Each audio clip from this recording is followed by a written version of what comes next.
Two modern war movies made in back-to-back years about different battles, different parts of the earth, different true-life soldiers.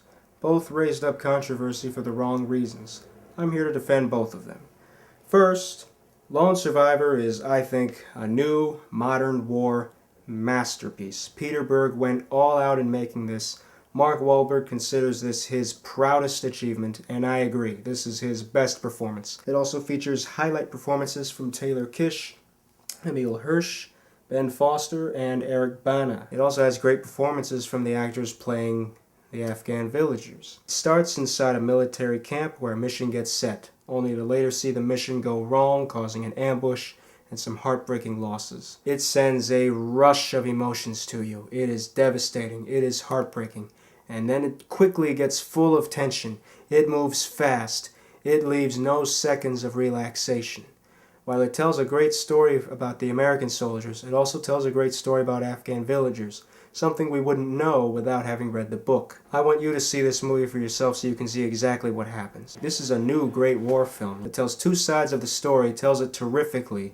It is definitely worth seeing. I really should have included Lone Survivor on my best of 2013 list. It was a big mistake not seeing it when it came out. This next movie is a bit harder to defend because it's not as well made, even with Clint Eastwood on it.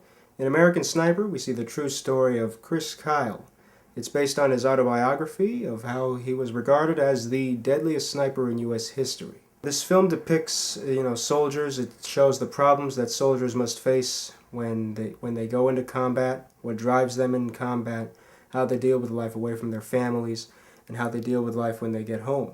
Some of the editing is off. It shows a 9/11 report, and then it cuts to Chris Kyle in Iraq. There probably should have been a scene in between that showing the Afghan war being announced, and then another announcement of the Iraq war being announced.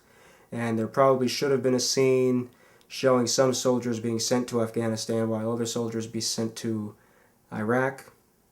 Probably would have improved the storytelling in that point. Earlier, when we see Chris Kyle at the horse riding competition, Bradley Cooper riding the horse is CG. He moves like a mannequin. This sped up. Then another scene where he's holding a baby. The initial shot shows the mom holding the baby and the baby's fingers are CG.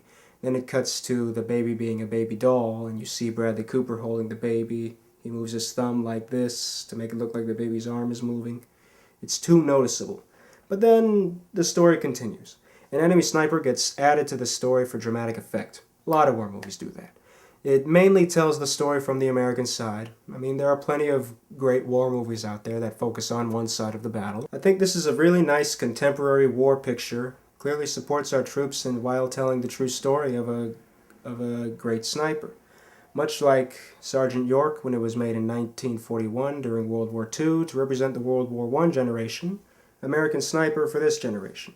The question you're asking me is, how is Bradley Cooper in it? Well, I haven't liked Bradley Cooper in any of his movies, but this movie is completely different. He actually gave a great performance as the sniper Chris Kyle. He became the role, he delved into it, he made it his own.